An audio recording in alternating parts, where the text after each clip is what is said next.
దేవుని సొత్తు అయి ఉన్న దానిని దేవునికే ఉపయోగించాలి తప్ప మనం మన ఇష్టానుసారంగా దాన్ని వినియోగించుకోకూడదు. ఇక్కడ జాగ్రత్త గమనించండి. అగాధ జలముల పైన దేవుని యొక్క ఆత్మ చెప్పండి అల్లాడుచుండెను అని వ్రాయబడుతూ ఉంది. కొరింథీయులకు రాసిన 2వ పత్రిక 4వ అధ్యాయం 5వ వచనంలో మనం చూస్తే, అంధకారములో నుండి వెలుగు ప్రకాశించునుగా కాని పలికిన దేవుడు. ఎక్కడుండి పలికాడు చెప్పండి? అంధకారంలో ఉండి ఏమన్నాడు దేవుడు? వెలుగు ప్రకాశించునుగాక అన్నాడు.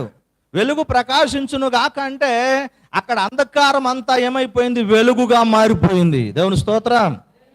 ఇప్పుడు ఇక్కడ ఏముంది? మన దగ్గర వెలుగు ఉంది. ఈ వెలుగు ఆర్పేస్తే ఏమొస్తుంది? అంతకుముందు ఈ లైట్ వేయక ముందు ఇక్కడ ఏముంది?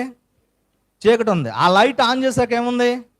ఏమైపోయింది? చీకటి పారిపోయింది. దేవుని స్తోత్రం. అంటే ఒక వెలుగును తరిమి కొట్టే, గాఢాంధకారమును తరిమి కొట్టే మన దేవుని యొక్క తేజస్సు ఎంత గొప్పది అని అంటే అది ఊహాతీతమైన తేజస్సు. బైబిల్లో కోటి సూర్యుల తేజస్సు అని చెప్తూ ఉంటారు కొంతమంది. ఒక పాట రాశారు ఎవరొకైనా, కోటి సూర్యుల తేజస్సు కన్నా తేజోమయుడు మా యేసయ్య అని చెప్పేసి ఒక పాట రాశారు. అసలు అలా కాదు. పరిశుద్ధ గ్రంథంలో సువార్త పత్రికల్లో పరిశుద్ధుడు రాసిన మాట ఏంటంటే, సమీపింపరాని తేజస్సు కలిగి ఉన్నవాడు మన దేవుడు. ఆమేన్. అంటే ఊహాతీతమైన తేజస్సు కలిగి ఉన్నవాడు దేవుడు. అందుకనే వెలుగైన దేవుడు గాఢాంధకారంలో నుండి వెలుగు ప్రకాశించును కాకని చెప్పగా గాఢాంధకారం ఎలా మారిపోయిందంటే వెలుగుమయముగా మారిపోయింది. దేవుని స్తోత్రం. ఈ మొదటి దినాన్న దేవుడు చేసింది ఆ గొప్ప కార్యం ఏంటంటే, భూమి ఆకాశం ఎప్పుడో ఉంది. భూమి ఆకాశం ఎప్పుడో దేవుడు ముందుగానే కలుగజేశాడు. కానీ ఆదియందు మాత్రం దేవుడు చేసింది ఏంటంటే, గాఢాంధకారంలో నుండి వెలుగు కలుగునుగాక అని చెప్పాడు. వెలుగు కలిగింది. వెలుగునకు పగలని పేరు పెట్టాడు. చీకటికి రాత్రి అని పేరు పెట్టాడు. కనుక వెలుగును చీకటిని కలుగజేసి పగలును రాత్రి అని పేర్లు పెట్టి అది మంచిదని దేవుడు చూశాడు. అది మొదటి దినం. దేవుని స్తోత్రం కలుగును గాక.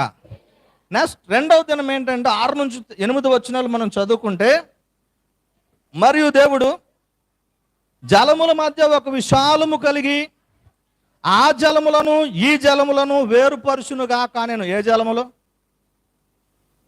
విశాలమందున్న జలాలని, ఈ జలములంటే క్రిందనున్న జలములను వేరుపరుచునుగాక అన్నాడు. వేరుపరుచునుగాక అనగానే పైనున్న జలములు వేరైపోయాయి, కిందున్న జలములు వేరైపోయాయి. పైనున్న జలములకు ఆ కలిగిన ఆ విశాలానికి దేవుడు పెట్టిన పేరేంటంటే ఆకాశము. ఏంటి చెప్పండి? మొదటి రోజున ఏం చేశాడు దేవుడు? వెలుగును కలగజేశాడు. వెలుగును చీకటిని వేరుపరిచాడు. రెండవ రోజున ఏం చేశాడు ఆయన? ఆకాశమును మాత్రమే కలుగజేశాడు. అక్కడ దేవుని స్తోత్రం కలుగును గాక. అంటే గగన జలములను భూగర్భ జలములను వేరు చేశాడు. ఇప్పుడు పైన ఆకాశం మీద నీరు ఉంటుంది తెలుసా మీకు? మేఘాల్లో ఏముంటది? నీరు ఉంటుంది. ఆ జలాలను ఎలా ఉన్నాయంటే ఆ క్రింద ఉన్నటువంటి ఒక రాశిగా ఉన్నటువంటి జనాలను దేవుడు ఏం చేశాడంటే పైనున్న జలములు వేరుపరచబడును కాక అనగానే ఆ జలం వేరైపోయింది. దేవుని స్తోత్రం.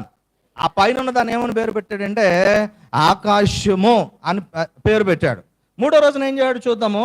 మూడవ రోజున 9 నుంచి 13 వచనాలు చదవండి. ఎక్కడ చూడండి. ఎక్కడ?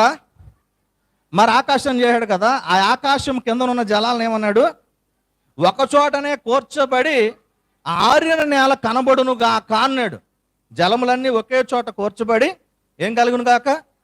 ఆరిన నేల కలుగునుగాక అన్నాడు. ఇప్పుడు ఈ జలాలన్నీ ఒక చోట కూర్చబడి భూమి కిందకు పోయాయి. ఇప్పుడు పైన ఏం కనబడుతుంది? ఆరిన నేల కనబడుతుంది. ఈ ఆరిన నేలకు దేవుడు ఏమని పేరు పెట్టాడంటే భూమి అని పేరు పెట్టాడు. ఎన్నో రోజున చేశాడు భూమి? చెప్పండి. భూమిని ఎప్పుడో చేశాడు. భూమికి ఆకారాన్ని ఎప్పుడు తెచ్చాడంటే 3వ రోజున తెచ్చాడు. దేవుని స్తోత్రం కలుగును గాక. హల్లెలూయా. ఇప్పుడు మళ్ళా మనం వీళ్ళకి అన్నమంటే ఇదంటే కొత్త బోధ అయిపోద్ది అనమాట. భూమి ఆకాశములను దేవుడు ఆది అందే కలుగజేస్తాడు. మధ్యలో కొన్ని కోట్ల సంవత్సరాలు జరిగింది. ఆ మధ్యలో జరిగినటువంటి కారణం చేత అది నిరాకారంగా శూన్యంగా మారిపోయింది. ఆ మారిపోయిన దానికి ఒక ఆకారం తేవడానికి దేవుడు ఏం చేయడంటే చీకటి వెలుగు కలిసిపోతే వెలుగును చీకటిని వేరుపరిచాడు. వెలుగును సృష్టించాడు అక్కడ. దేవుని స్తోత్రం కలుగును గాక. చీకటిని తరిమి కొట్టడానికి దేవుడు అక్కడ వెలుగును సృష్టించాడు. వెలుగును సృష్టించి వెలుగును చీకటిని వేరుపరిచి పగలు రాత్రిని ఏర్పరచడం జరిగింది. మూడవ రోజున దేవుడు ఏం చేశాడంటే, రెండవ రోజున ఆకాశం కిందనున్న పైనున్న జలములు అంటే ఆ జలములు, కిందనున్న జలములు అంటే ఈ జలములు, ఈ జలములు ఆ జలములు వేరవును కాకంటే ఆ పైన వేరై ఉన్న జలములకు పెట్టిన పేరే ఆకాశం. దేవుని స్తోత్రం. ఆ ఆకాశము కిందనున్న జలములన్నీ ఒక చోట రాశిగా కూర్చబడాలి. ఆరిన నేల కనబడునుగా కనగానే నేలంతా కూడా ఆరిన నేలగా మారిపోయింది. దానికి ఏమని పేరు పెట్టాడంటే దేవుడు భూమి అని పేరు పెట్టాడు. మరలా ఈ భూమికి ఒక ఆజ్ఞాపించాడు, అది మంచిదని దేవుడు చూచెను. గడ్డి, మీకు ప్రశ్న వినండి, విత్తనం ముందా చెట్టు ముందా? విత్తనం ముందా చెట్టు ముందా? కోడి ముందా గుడ్డు ముందా? కోడి ముందు ఎందుకు ఉంటుంది? గుడ్డు.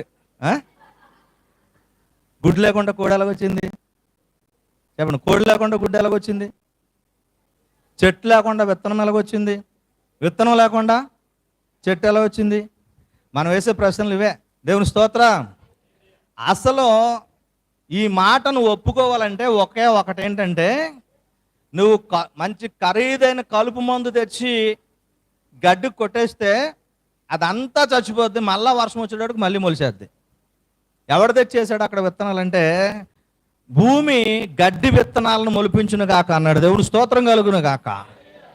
భూమి విత్తనములు ఇచ్చే చెట్లను మొలిపించును గాక అన్నాడు. అందుకనే భూమిలోనే విత్తనాలు ఉంటాయండి. దేవుని స్తోత్రం కలుగును గాక.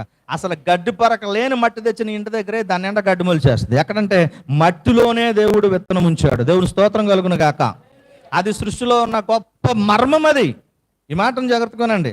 ఆ విధంగా మూడవ దినాన దేవుడు చేస్తూ ఆయన భూమి గడ్డిని తమ తమ జాతి ప్రకారం విత్తనములు ఇచ్చే చెట్లను తమ తమ జాతి ప్రకారము తమలో విత్తనములు గల ఫలవృక్షములను మొలిపింపును కాకని మొలిపింపగా అది మంచిదని దేవుడు చూసెను.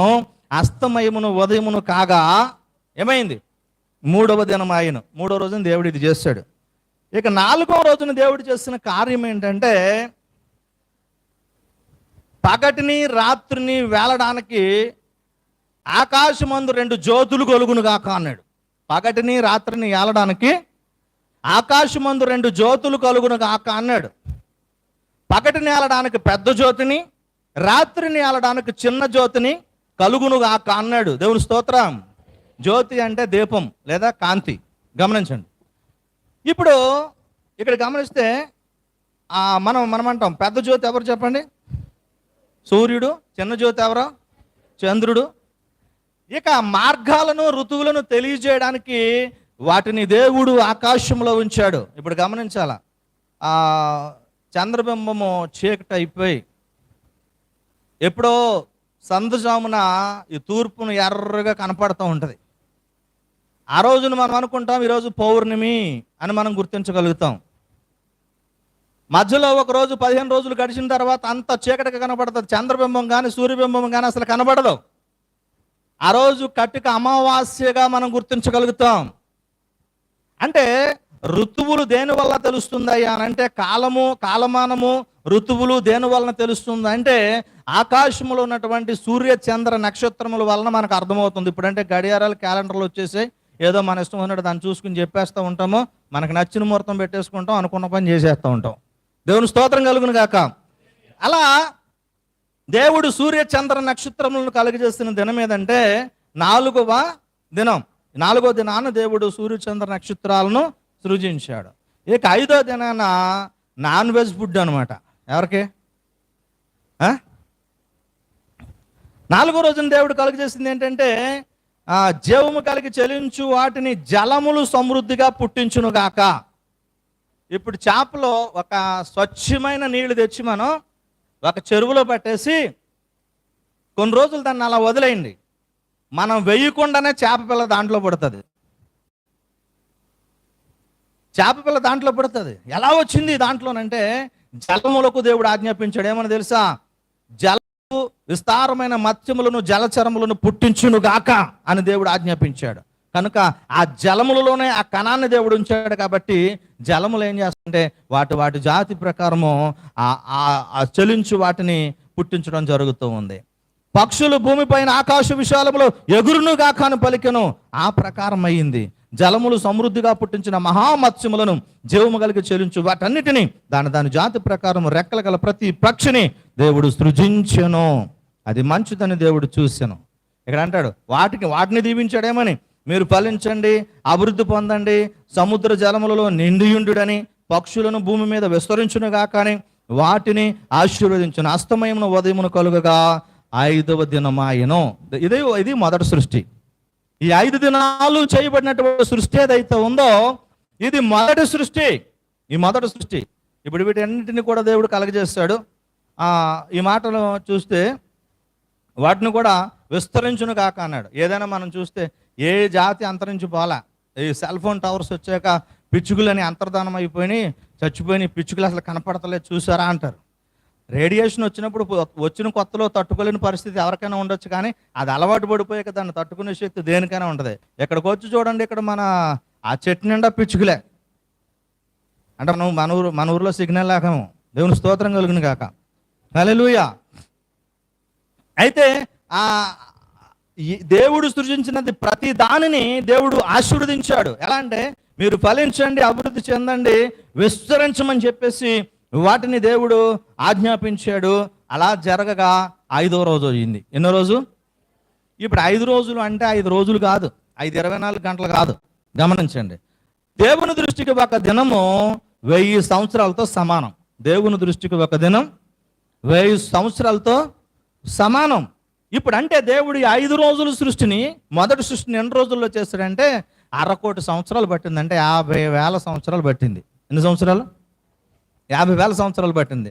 అయ్యయ్యో ఈ సృష్టి అంతా 50,000 సంవత్సరాలు అంటావా అని అంటే, భూమి నిరాకారముగా శూన్యముగా ఉండును అన్నదానికి, ఆదియందు దేవుడు భూమి ఆకాశములను సృజించును అన్నదానికి కొన్ని కోట్ల సంవత్సరాల వ్యత్యాసం ఉంది మధ్యలో. అందుకని ఈ మధ్య సైంటిస్టులు పరిశోధన చేసి భూమి పుట్టి కొన్ని కోట్ల సంవత్సరాలు అయిపోయింది అంటాడు. బైబిల్ అంతా మనం లెక్క కడితే 4,000 సంవత్సరాలు పాత నిబంధన, 2,000 సంవత్సరాలు కొత్త నిబంధన, అంతకు మించి ఏం కనపడదు చరిత్ర. ఎక్కడి నుంచి? ఆదాము దగ్గర నుంచి మనం లెక్క చేసుకుంటూ వెళ్తే. మరి మధ్యలో 5 రోజులు సృష్టి, తర్వాత భూమి ఆకాశములు సృష్టికి, భూమి నిరాకారముగా శూన్యముగా ఉండిన అన్నదానికి మధ్యన ఉన్నటువంటి కాలాన్ని చూస్తే కోట్ల సంవత్సరాల కాలం జరిగింది. దేవుని స్తోత్రం. ఇదంతా దేవుడు ఎవరి కోసం చేశాడంటే మన కోసమే. ఎందుకు చేశాడు? మన కోసమే చేశాడు. ఈ సృష్టి నిర్మాణం అంతా ఆదియందు దేవుడు భూమి ఆకాశములను చేసెను అన్నదానికి ఈ మొదటి 3 వచనాల్లో ఉన్నటువంటి భాగాన్ని మనం ధ్యానం చేస్తే అది మానవ సృష్టి నిర్మాణం కూడా అదే విధంగా ఉంది. దాన్ని మనం కంపేర్ చేసుకుంటే కనుక మానవ సృష్టి యొక్క నిర్మాణము లేదా ఈ 3 దినాలలో చేసినటువంటి సృష్టిని మనం అంచనా వేసినట్లయితే, దాన్ని కంపేర్ చేసుకున్నట్లయితే మానవ సృష్టి నిర్మాణాన్ని దాంట్లో మనం గుర్తించగలుగుతాం. దేవుని స్తోత్రం. హల్లెలూయా. మనిషి ఈ లోకంలో మనిషి జీవించడానికి అవసరమైనవి ఏమేం కావాలా? అది పంచభూతం అంటారు. పంచభూతములు, పంచేంద్రియములు వేరు, పంచభూతములు వేరు. పంచభూతాలు అంటే ఏంటి? గాలి, నీరు, నిప్పు, భూమి, ఆకాశం. ఈ 5 మానవ జీవితానికి చాలా ప్రాముఖ్యం. ఈ 5 కూడా మానవ జీవితానికి చాలా ప్రాముఖ్యం. గమనించండి, ఈ సృష్టిలో నుండే దేవుడు 5 తీసుకుని ఒక మనిషిని ఒక రూపముగా, ఒక చలించు ఆత్మగా, జ్ఞానోదయం కలిగినటువంటి ఒక జీవిగా దేవుడు ప్రత్యేకముగా మానవ నిర్మాణం జరిగించాడు. దేవుని స్తోత్రం కలుగును గాక.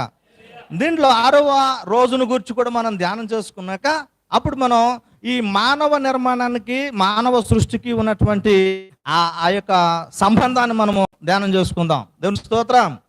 అర్థమవుతుందా? క్లారిటీగా అర్థమవుతుందా? అర్థం చేసుకోవడానికి ప్రయత్నం చేయండి. దేవుని స్తోత్రం కలుగును గాక.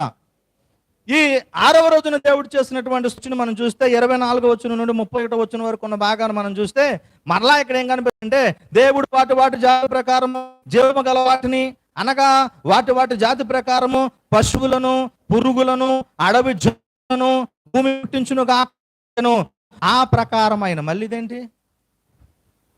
ఇక్కడ చెప్పాడుగా 3వ దినం ఏం చేశాడో చెప్పాడు కదా.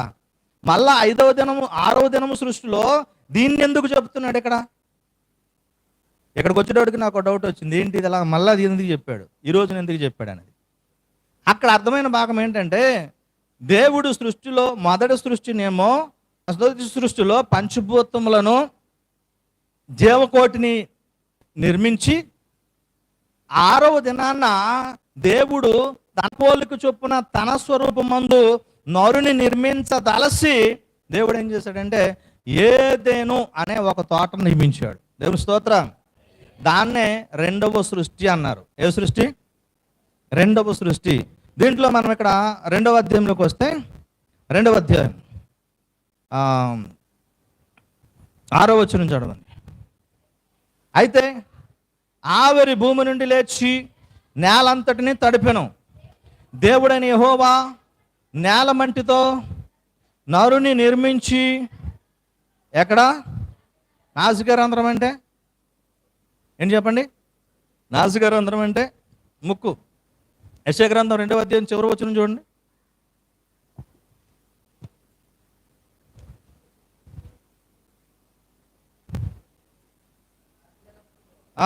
నాసికారంధ్రములో ప్రాణము కలిగిన నరుని నమ్ముటకు వాడిని అసలు లక్ష్య పెట్టవద్దు అంటాడు. ఎక్కడంట? నాసికారంధ్రములో ప్రాణము కలిగిన నరుని లక్ష్య పెట్టవద్దు అంటాడు. ఎందుకంటే చెప్పనా? వాడు గమనించండి, గాలిని జీవాన్ని బంధించ,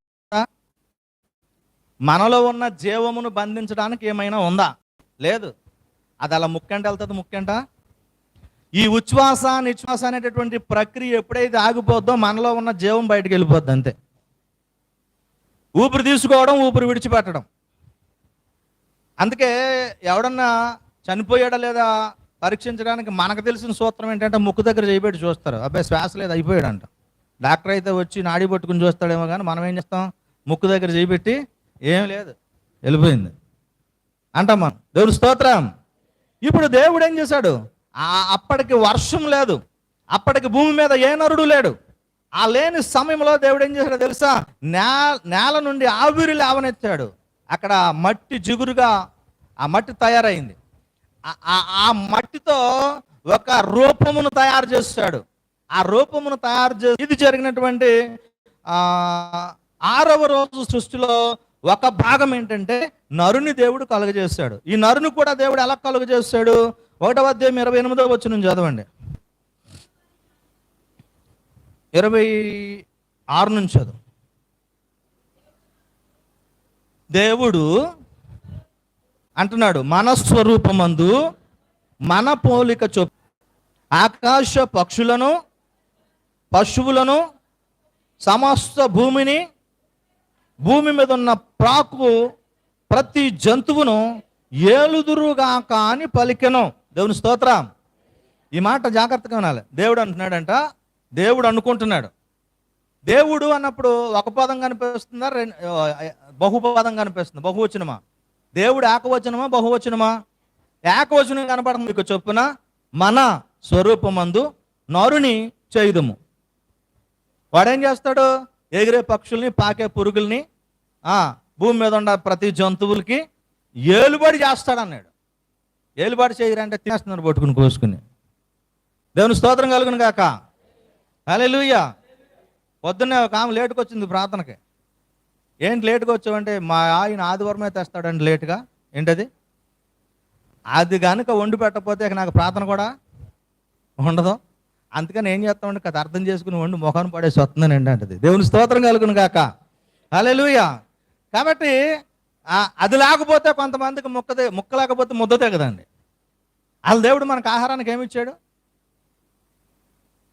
ఏమిచ్చాడు ఆహారానికి? అవే ఇచ్చాడు అంటాం కదా. ఏది? అవన్నీ మన కోసమే, మనల్ని కోసుకు తినమని దేవుడు పెట్టాడు అంటారు కదా. అలానే పెట్టాడు దేవుడు మనకి. దేవుడు స్తోత్రం కలుగును గాక. 29వ వచనం చదవండి. దేవుడు, ఇదిగో భూమి మీద ఉన్న విత్తనములు ఇచ్చు ప్రతి చెట్టు, విత్తనములు ఇచ్చు వృక్ష ఫలములు గల ప్రతి వృక్షము అది మీకు ఇచ్చింది. అది మీకు ఆహారం. ఏంటంట?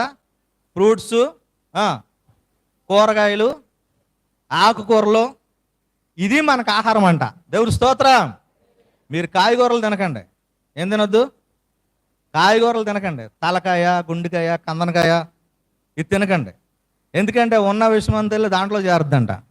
కాబట్టి అది తింటే తొందరగా పోతాం. కూరగాయలు తినండి, కాయగూరలు మాత్రం తినొద్దు, కూరగాయలు తినండి. దేవుని స్తోత్రం కలుగును గాక. హల్లెలూయా. ఇక్కడ మాట మనం చూస్తే స్త్రీని గాను పురుషుని గాను వానిని సృజించాడు దేవుని పోలిక చొప్పున. దేవుని పోలికే నరునికి ఇచ్చాడు. దేవుని పోలిక అంటే ఎలా ఉంటామంటే దేవుడు ఎలాగుంటాడు, మనలాగానే ఉంటాడు. దేవుడు ఎలా ఉంటాడు?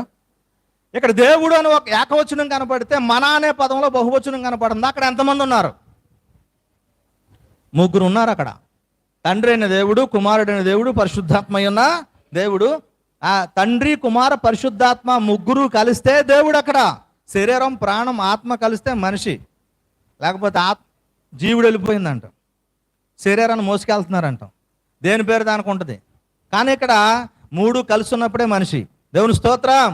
అలాగే దేవుడు ఆయన పోలికను, త్రియేక పోలికను దేవుడు మనకిచ్చాడు. రెండవది చూస్తే ఆయన స్వరూపాన్ని దేవుడు మనకిచ్చాడు. ఏ స్వరూపం?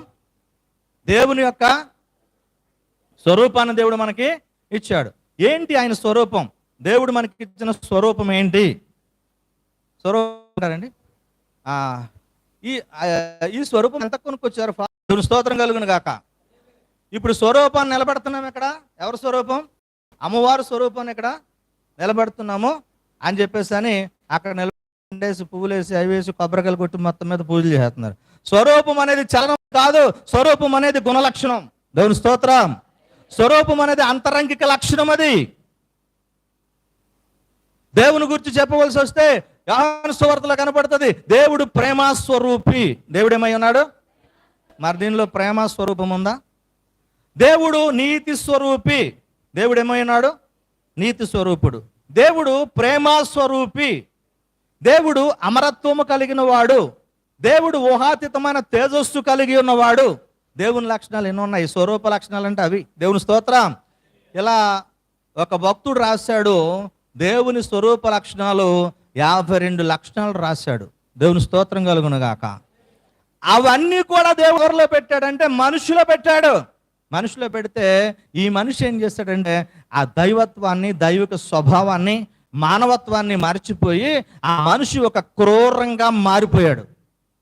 దీనికి ముందు చెప్తున్నా, దేవుని పోలికగా దేవుని స్వరూపమందు ఉన్న మనిషి మొదటి సృష్టిలో ఉన్న జీవరాశులు కానీ, మొదటి సృష్టిలో ఉన్నటువంటి జంతువులు కానీ, క్రూర మృగాలకు కానీ సంబంధం ఉండకూడదు. వీడు ప్రత్యేకమైన వాడిగా ఉండాలన్నది దేవుని సంకల్పం. అందుకని దేవుడు ఏం చేస్తాడంటే ఏదెనులో ఒక తోట వేసి ఆ తోటలో మంచి సకల వృక్షములను, జీవ వృక్షములను, మంచి చెడ్డలు తెలివినిచ్చే చెట్టున మధ్యలో ఒకటే ఉంచాడు. ఈ మాట చదవండి చాలా జాగ్రత్తగా.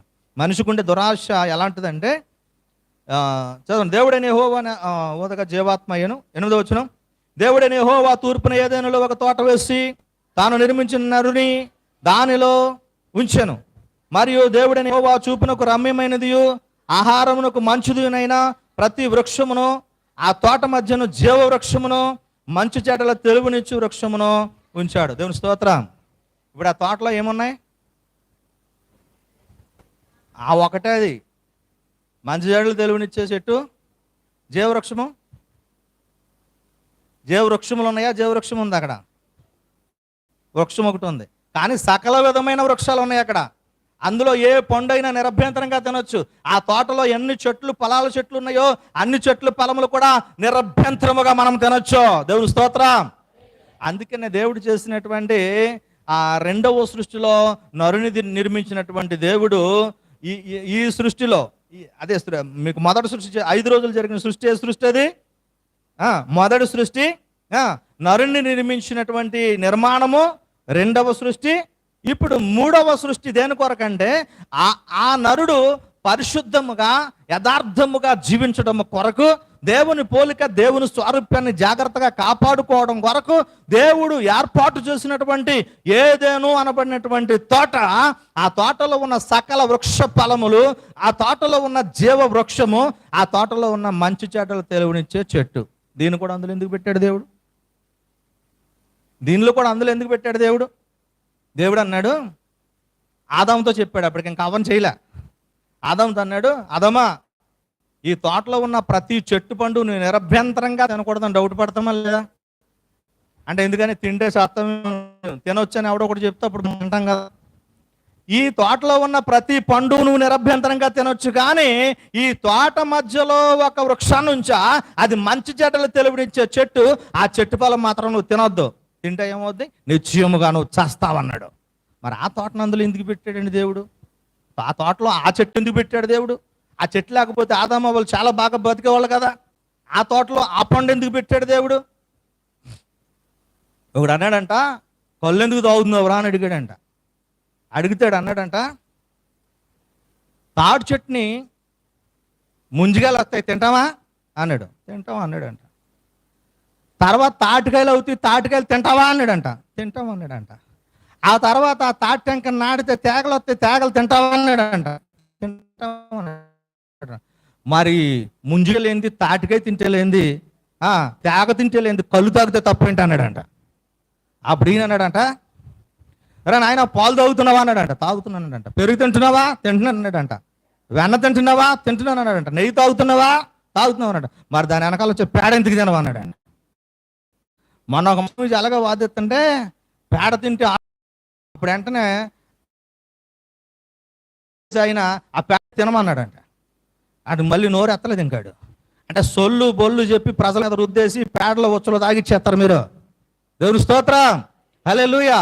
దాంట్లో ఏ విధమైనటువంటి బ్యాక్టీరియా ఉందో, ఎన్ని విధాలైనటువంటి వ్యాధులు ఉన్నాయో ఎవడ తెలుసు. కనుక ఇక్కడ జాగ్రత్తగా ఉంటే ఒక పనికిమాలిన క్వశ్చన్ అంటే, దేవుడు ఆ తోటలో ఆ చెట్టు అన్నాడు, ఒరే నాయన, మేలును కీడును, జీవం మరణమును, ఆశీర్వాదమును శాపమును నీ ఎదుటే ఉంచా, ఏది కావాలో తీసుకో అన్నాడు. అంటే పరీక్షలో గెలవాలి, అప్పుడే నీకు సాధ్యమవుతుంది. సో ఇక్కడ జరిగింది ఏంటంటే, మరి ఇంకా అలా చెప్పుకుంటూ పోతే చాలా పోతుంది. అసలు నేను ముగింపులో అంటే కొంత కన్క్లూజన్ తీసుకొచ్చి ముగించేస్తా. దేవుని స్తోత్రం కలుగును గాక. సరే, ఇప్పుడైంది. ఆ చెట్టు ఎందుకు ఉంచాలి దేవుడు అన్నాడు అంటే, జీవమును మరణమును దేవుడు మన ఎదుటే ఉంచాడు, మేలును కీడును మన ముందే ఉంచాడు, శాపాన్ని ఆశీర్వాదాన్ని దేవుడు మన ముందే ఉంచాడు. శాపం కావాలంటే ఏం చేయాలి? ఆశీర్వాదం కావాలంటే ఏం చేయాలి? జీవం కావాలంటే ఏం చేయాలి? మరణం కావాలంటే ఏం చేయాలి? అలా దేవుడు ఒక పరిశుద్ధ గ్రంథము ద్వారా క్షుణ్ణంగా మనకు అధ్యయనం చేశాడు. ఆశీర్వదింపబడాలంటే ఏం చేయాలి? శాపం పొందుకోవాలంటే ఏం చేయాలి? అది నీకు శాపం కావాలంటే నువ్వు అది చేసుకో, ఆశీర్వాదం కావాలంటే చేసుకో. ద్వితీయోపదేశకాండం 28వ అధ్యాయం చదువుకో, ఇంటికి వెళ్ళిన తర్వాత నీకు అర్థమవుతుంది. దేవుని స్తోత్రం, హల్లెలూయా. కాబట్టి ఇక్కడ మనం చూస్తే ఈ ఆదాము అవ్వలను దేవుడు చూడండి, దేవుని తప్పేం లేదండి. దేవుడు మనుషులను చాలా బాగా సృజించాడు, యథార్థవంతులుగా. ప్రసంగ గ్రంథం 9వ అధ్యాయం 25వ వచనం చదవండి త్వరగా. దేవుడు నరులను యథార్థవంతులుగా సృజించను, వారు వివిధమైన తంత్రములు కల్పించుకున్నాడు. ఎవడ కల్పించుకున్నాడు చెప్పరా? ఎవడ కల్పించుకున్నాడు? పిల్లల్ని ఏమంటారు తెలుసా? వాళ్ళు దైవాంశ సంభూతులు అంటారు పిల్లల్ని ఏమంటారు? ఏదైనా డ్రా తీయాలంటే ఎవరితో తీపిస్తారో? పిల్లలతోటి. ఏదైనా చిన్నపిల్లల్ని వాళ్ళు దేవునితో సమానంగా అంటారు. లేకపోతే పెద్దోళ్ళు అవి కూడా కొంచెం అమాయకత్వంగా ఉంటే వాళ్ళని కూడా ఎలా పోలిస్తారంటే, వాళ్ళు చిన్నపిల్లల లాంటి స్వభావం, వాళ్ళని ఇంతకు అనవసరంగా అన్నారు అని చెప్పేసి అంటూ ఉంటారు. అంటే దేవుడు నరులను పుట్టించినప్పుడు ఎలా పుట్టించాడంటే యథార్థవంతులుగా పుట్టించాడు. ఆదాము అవ్వలను యథార్థవంతులుగా దేవుడు పుట్టించాడు. వారు సాతాను తంత్రములను గుర్తించక సాతాను పెట్టినటువంటి సులువైన చిక్కులో పడిపోయి దేవుడు తినొద్దన్నటువంటి పండు తిని ఆజ్ఞను అతిక్రమించి వారు సర్వ మానవాళికి వారికి శాపాన్ని తెచ్చిపెట్టుకున్నారు. కనుక వివిధమైన తంత్రాలు వాళ్ళలో కలిసాయి. యథార్థంగా పుట్టించిన మానవుడు అసత్యములకు తొలగిపోయాడు, నీతిమంతునిగా పుట్టించిన మానవుడు అనీతిమంతునిగా మారిపోయాడు. అలాగే మరి ఆ దేవుని యొక్క స్వరూప్యమైనటువంటి నీతి, ప్రేమ, యథార్థతను కోల్పోయి మనిషి ఆ దేవునికి విరుద్ధంగా మారిపోయాడు. దైవిక స్వభావాన్ని కోల్పోయి దయ్యం స్వభావంలోకి మారిపోయాడు. మానవత్వాన్ని కోల్పోయి మృగతత్వంలోనికి మనిషి మారిపోయాడు. ఇలా మారిపోయినటువంటి తత్వం మానవ నిర్మాణము దేవుడు సృష్టించినప్పుడు మంచిదే, దేవుడు సృష్టించినప్పుడు భూమి మంచిదే, దేవుడు సృష్టించినప్పుడు ఆకాశము మంచిదే. కానీ ఒక దినాన ఈ ఆకాశాన్ని భూమిని దేవుడు ఏం చేయబోతున్నాడంటే అంతర్ధానం చేయబోతూ ఉన్నాడు. కొత్త ఆకాశమును కొత్త భూమిని దేవుడు కలుగజేయబోతున్నాడు. కారణం ఏంటంటే శాపముగా మారిపోయిన భూమి, పాపముగా మారిపోయిన భూమి ఇక ఉండదు. అందుకని అంటాడండి, ఎవడైనా క్రీస్తునందున్న ఎడల వాడు నూతన సృష్టి. ఇప్పుడు మానవ నిర్మాణం ఎలా జరుగుతుంది? దేవుడు ఎక్కడ నుండి చేశాడు? అంధకారంలో నుండి వెలుగు కలుగును కాకనే చేశాడు. భూమి ఎక్కడ ఉంది? నిరాకారంలో ఉంది, శూన్యంలో ఉంది. మనిషి నిర్మించబడినప్పుడు కూడా అంతే. యోబు భక్తుడు అంటాడు, ఒకడు పాలు పోసినట్లు నువ్వు పోసిదివి కదా, జున్నుగడ్డ పేరబెట్టినట్లు నువ్వు పేరబెట్టదివి కదా, ఎముకలను నరములను నువ్వు సంధించుదివి, వానికి జీవమును పోసిదివి అంటాడు. ఇక అలా చెప్పాలంటే మానవ నిర్మాణం గురించి అనేకమైన విషయాలు మనం గుర్తించగలుగుతాం. దేవుని స్తోత్రం. తల్లి గర్భంలో ఉన్న యోహాను 6వ దినాన గంతులు వేస్తాడు. అంటే అక్కడ ఏమైంది? అవయవాలన్నీ కూడా నిర్మాణం అయిపోయింది 6వ నెలలో. ఇప్పుడు చూడండి, దేవుడైనటువంటి యెహోవా కూడా 6 దినాలలో తన పనంతటిని ముగించి వానికి తీసుకోవడానికి ఆహారం తల్లి పేగులో నుంచి పిల్ల పేగులోకి ఆహారం వెళ్ళడానికి ఒక మార్గాన్ని ఉద్దేశించి ఆయన అక్కడ పెట్టాడు. అప్పుడు ఎక్కడున్నాడు బిడ్డ? చెప్పండి, ఎక్కడ? తల్లి గర్భంలో ఎక్కడున్నాడు? చీకటి అగాధంలో ఉన్నాడు. ఎక్కడున్నాడు? జలముల మధ్యలో అల్లాడుచు ఉన్నాడు. జలముల మధ్యలో అల్లాడుచు ఉన్నటువంటి వానిని ఏం చేశాడంటే, జీవం పోసిన దేవుడే ఆ జలముల మధ్య అల్లాడుచున్న వానిని ఎక్కడ తీసుకొచ్చాడో తెలుసా? వెలుగులోకి తీసుకొచ్చాడు. ఫస్ట్ ప్రాసెస్ అది. ఎక్కడికి? ఫస్ట్ ఎక్కడ తీసుకొచ్చాడు? వెలుగులోకి తీసుకొచ్చాడు. వెలుగు కమ్మని పలుకగా.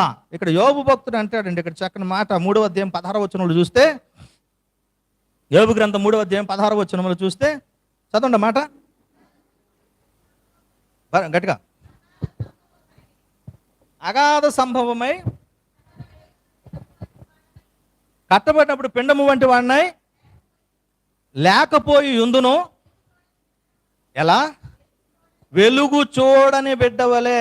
బిడ్డ ఎప్పుడు ఏడుస్తాడు? బయటకు వచ్చాక కేవమంటాడు. ఎందుకంటాడు? అలాగ ఆడకపోతే చాలా భయపడతాం మనం, ఎందుకంటే ఉందో లేదో ఊపిరని. ఆ బిడ్డ ఎప్పుడైతే బయటకు వచ్చాడో కేవమంటాడు. ఎందుకని? అంతవరకు చీకట్లో ఉన్నాడు. ఎప్పుడైతే ఆ చీకట్లో ఉన్నవాడు బయటకు వచ్చాడో వెలుగును చూసేటప్పుడు ఇక్కడికి ఏం పుట్టింది? అలా ఇప్పుడు భూమి అగాధములో అంధకారంలో చీకట్లో ఉన్నటువంటి భూమికి దేవుడు మొట్టమొదట కలుగజేసిన గొప్ప కృప ఏంటో తెలుసా? వెలుగు కలుగును గాక అన్నాడు. ఈ రోజున మనం వెలుగుమయముగా మార్చబడాలన్నది దేవుని సంకల్పం. దేవుని స్తోత్రం. చీకట్లో ఉన్న మనలను వెలుగులోనికి నడిపించిన దేవుడు, అంధకారంలో ఉన్న మనలను బ్రతకమని ఆజ్ఞాపించిన దేవుడు. ఇప్పుడు ఈ రోజున మనం జీవించడం కొరకే ఆయన ఏం చేయడం తెలుసా? వెలుగుగా ఈ లోకంలో ప్రత్యక్షమయ్యాడు. చూడండి, యోహాను సువార్త 1వ అధ్యాయం 9వ వచనం. యోహాను సువార్త 1వ అధ్యాయము 9వ వచనం చదవండి. ముగించేద్దాం, ఎందుకు అయితే లేట్ 1 గంట. చదవండి. నిజమైన వెలుగు ఉండెను. 3-4 వచనాలు కూడా చదివాను నేను. 3-4 కూడా చదువు వచ్చును. కలిగినది ఏది ఆయన లేకుండా కలుగలేదు. ఆయనలో ఏముంది? ఎవరిలో? ఇప్పుడు ఆదికాండం 1వ యోహాను సువార్త 1వ అధ్యాయం 1వ వచనం, ఆది యందు వాక్యం ఉండెను. వాక్యం ఎవరో? వాక్యం ఎవరో? అయ్యా, వాక్యం ఎవరో? వాక్యం ఎవరో? వాక్యమే యేసు, యేసే వాక్యం. దేవుని స్తోత్రం. ఇప్పుడు చూడండి ఏమంటాడు? ఆది యందు అలా కాదు, ఎవరుండెను? ఆది యందు యేసు ఉండెను. యేసు దేవుని యొద్ద ఉండెను, యేసే దేవుడై ఉండెను. ఆది యందు ఉన్న వాక్యము, దేవుని యొద్ద ఉన్న వాక్యము, దేవుడై ఉన్నటువంటి వాక్యము 14వ వచనంలో కృపాసత్య సంపూర్ణునిగా మన మధ్యలోనికి వచ్చెను. శరీరధారి అయి కృపాసత్య సంపూర్ణునిగా మన మధ్యలోనికి వచ్చెను. వాక్యమే శరీరధారి అయి భూమి మీదకి వచ్చారు. ఎలా వచ్చారు చెప్పండి? వెలుగుగా వచ్చాడు. దేవుని స్తోత్రం. చదవండి, 4వ వచనం చదవండి. ఎవరిలో? ఆ వాక్యమై ఉన్న యేసులో ఏముంది? జీవముంది. ఆ జీవము మనుషులకు వెలుగై ఉండెను. ఆ వెలుగు చీకటిలో ప్రకాశించుచున్నది గాని చీకటి దానిని గ్రహించలేక ఉండెను. దేవుని స్తోత్రం. ఇప్పుడు నైట్ టైం మనం బెడ్ లైట్ వేసుకుంటాం కదా. బెడ్ లైట్ వేసుకుంటే మనకు అన్ని తేటగా కనపడతాయా? కనపడవు. ఎందుకంటే దీని లైటింగ్ పవర్ కెపాసిటీ వేరు, అక్కడ ఉన్న చీకటి కెపాసిటీ ఎక్కువ. అలాగే ఇప్పుడు ఉన్న చీకటిని తరిమి కొట్టాలంటే ప్రకాశమానమైనటువంటి వెలుగు లోపలికి ప్రవేశించాలి. ఇప్పుడు నీలో నాలో ఉన్న అంధకారము తరిమి కొట్టబడాలంటే ఈ అంధకారంలోకి ఎవరు ప్రవేశించాలి? వెలుగై ఉన్న యేసు, వెలుగై ఉన్న వాక్యం మనలో ప్రవేశించాలి. ఆమేన్. ఈ వాక్యం ఎప్పుడైతే మనలోనికి ప్రవేశిస్తుందో మనలో ఉన్న చీకటి అంధకారం అంతా కూడా అంతర్ధానం అయిపోతుంది. మన జీవితం వెలుగుమయంగా మారిపోతుంది. ఆమేన్. దేవుని స్తోత్రం. కాబట్టి ఇక్కడ అంటాడండి, ఆయనలో జీవం ఉంది, ఆ జీవం మనుషులకు వెలుగై ఉంది. చీకటి ఏం చేస్తుంది? లోపల ఉన్న వెలుగుని, అంటే ఏమైపోయింది? వెలుగు పవర్ కంటే పాపం పవర్ బాగా ఎక్కువైపోతున్నప్పుడు ఈ వెలుగు వచ్చి నీలోకి వస్తుంది, లోపలికి నిలుద్దామని, కానీ ఆ వెలుగు నిలుపుకునే శక్తి నీలో లేదు. అందుకని ఆ వెలుగు నీలో నుంచి బయటకు వెళ్ళిపోతూ ఉంది, వస్తూ వెళ్తూ ఉంది. వాక్యమైన దేవుడు, వెలుగైన దేవుడు నీలోకి వచ్చినప్పుడు, చర్చిలో కూర్చుని వాక్యం ఉన్నప్పుడు నీకేమనిపిస్తుందో తెలుసా? నేను ఇక మారిపోవాలి, నా జీవితం ఇక ఇట్లాంటి జీవితం నాకు వద్దు అనిపిస్తుంది. కానీ అవతలకి వెళ్ళాక నీ జీవితం ఎప్పుడైతే చీకటిగా మారిపోతుందో నీలో ఉన్న వెలుగైన దేవుడు బయటకు వచ్చేస్తాడు. కాబట్టి వెలుగుగా ఉండాలంటే, నీలో వెలుగు ప్రకాశించాలంటే ఆ తేజోమానమైన వెలుగు నీలో నిలిచిపోవాలా? ఏం చేయాలి? చదవండి, ఇక్కడ కిందకి చదవండి త్వరగా. ఒక మనుషుడు ఉండేను, అతని పేరు యోహాను. అతని మూలముగా 9వ వచనంలోకి వచ్చి 9 అదే కదా అయిపోయింది. నిజమైన వెలుగు ఉంటెను, అది లోకములోనికి వచ్చుచు ప్రతి మనుషుని వెలిగించుచున్నది. ఆయన లోకములో ఉండెను, లోకం ఆయనను గుర్తించలేదు. దేవుని స్తోత్రం. చదవండి మాట, మరలా చదవండి 9వ వచనం. నిజమైన వెలుగు, ఏ వెలుగు? నిజమైన వెలుగు ఉండెను, ఆ వెలుగు లోకంలోనికి వచ్చుచు ప్రతి మనుషుని వెలిగించుచున్నది. ఇది గమనించాలి. ఒక భక్తుడు ఒక పాట రాశాడు, ఏమనంటే, దీపం మనలో నరుని ఆత్మ యెహోవా పెట్టిన దీపం. ఈ దీపం వెలుగుతూ ఉండాలంటే దివిటి ఉంది మనలో. ఏంటది? హృదయం. ఆ హృదయం అనే దివిటిలో నూనె నింపబడాలి. ఏ నూనె? అది వాక్యం అనే నూనె నింపబడాలి. అప్పుడు వెలుగుతూ ఉంటుంది.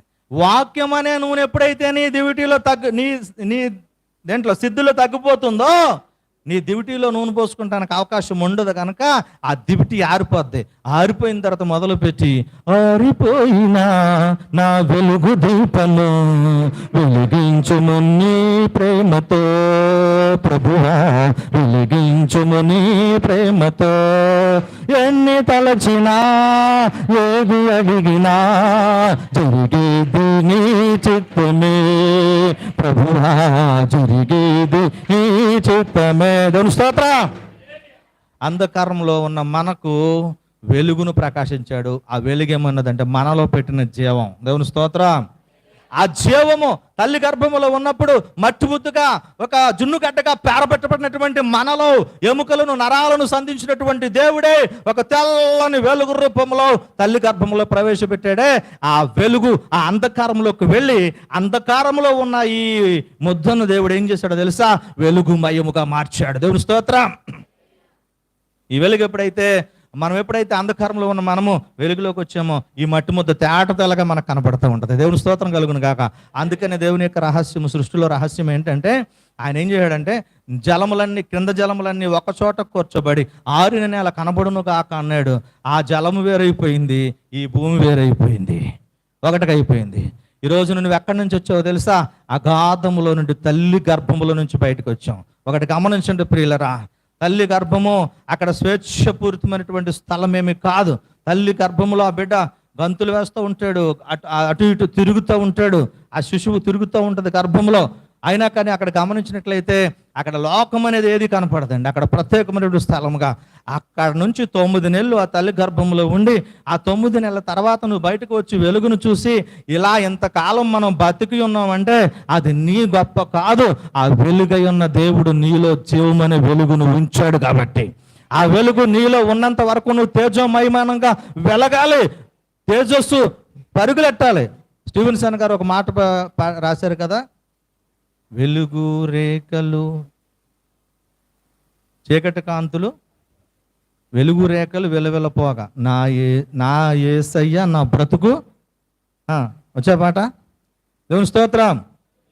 చీకటి రాత్రులు చిందులు వేయగా వెలుగు రేఖలు విలవిలపోగా, చీకటి రాత్రులు చిందులు వేయగా వెలుగు రేఖలు విలవిలపోగా, నా యేసయ్యా నా బతుకు మార్చెను, నా యేసయ్యా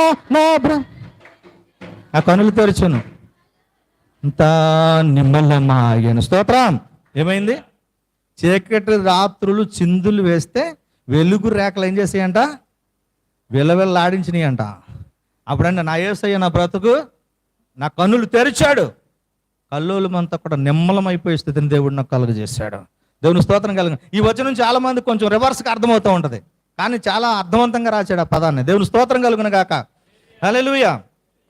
ఇక్కడ ఆ చీకటి లోకంలో ఉంది. లోకం అంటే ఎవరో కాదు, మనుషుల్లో ఉంది.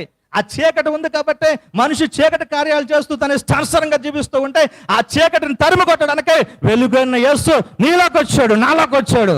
నీలో ఉన్న అంధకారాన్ని తరిమి కొట్టడానికి ఆయన అంధకారంలో ఉండి వెలుగు ప్రకాశించుకుని కాక అని చెప్పిన దేవుడు అక్కడ వెలుగు కలగజేశాడు.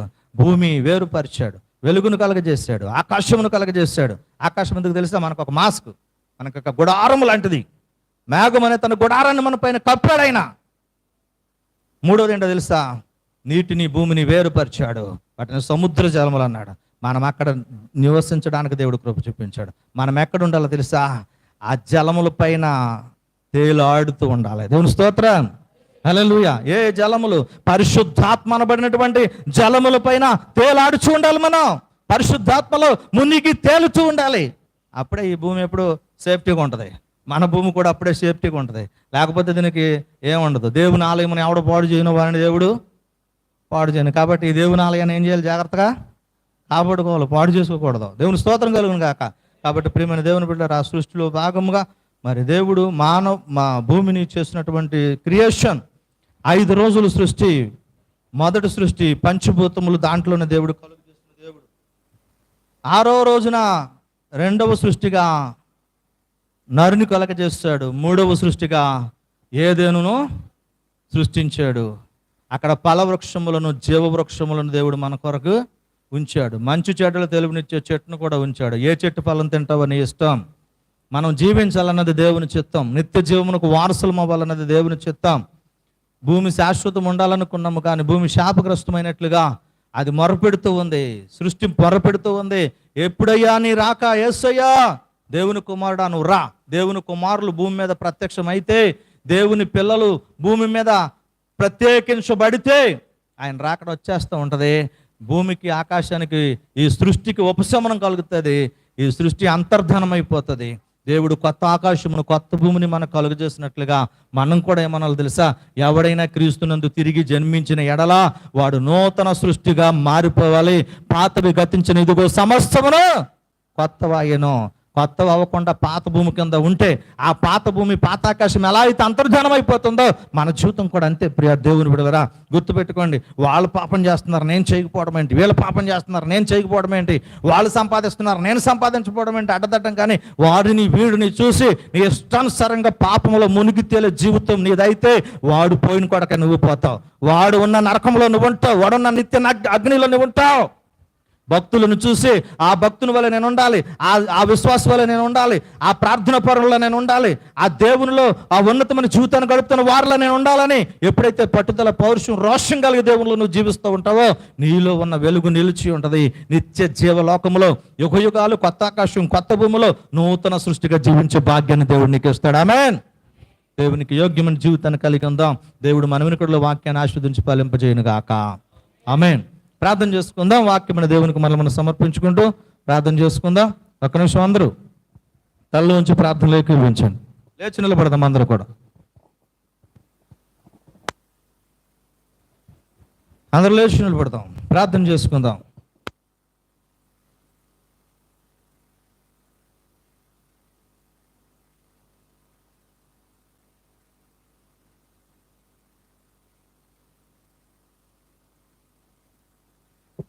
నా హృదయము వింతగా మారెను, నా హృదయము వింతగా మారెను, నా హృదయము వింతగా మారెను, నా హృదయము వింతగా మారెను. యేసు నరిగినందున సంతోషమే సమాధానము, సంతోషమే సమాధానము, సంతోషమే సమాధానము, సంతోషమే సమాధానము, చెప్పసఖ్యమైన సంతోషం. ఆ సంతోషము నీకు కావలినా, అందరూ నీకు కావలినా, ఆ సంతోషము నీకు కావలినా, ఆ సంతోషము నీకు కావలినా, నేడు యేసు నొద్దకు రమ్ము, నేడు యేసు నొద్దకు రమ్ము. సంతోషమే సమాధానము, సంతోషమే సమాధానము, చెప్పసఖ్యమైన సంతోషం, మునుపునైన సంతోషం. మళ్ళీ చెప్తాం, మునుపు చేసినట్లు నే చేయలేను, మునుపు చేసినట్లు నే చేయలేను, మునుపు చేసినట్లు నే చేయలేను, మునుపు చేసినట్లు నే చేయలేను. యేసు నరిగినందున సంతోషమే సమాధానమే, సంతోషమే సమాధానమే, సంతోషమే సమాధానమే, చెప్పనా సఖ్యమైన సంతోషం, చెప్పనా సఖ్యమైన సంతోషం. ప్రార్థన చేసుకుందాం అందరూ కూడా. దేవా, మునుపటి జీవితం నాకు వద్దు, పాతవి గతించిన ఇదిగో సమస్తము కొత్తవాయను, కొత్త జీవితం నాకు కావాలి, మార్పు కలిగిన జీవితం నాకు కావాలి. ఆ పాత రోత పాప జీవితం నాకు వద్దు, ఆ చీకటి అంధకార సంబంధమగు ఆ జీవితం నాకు వద్దయ్యా.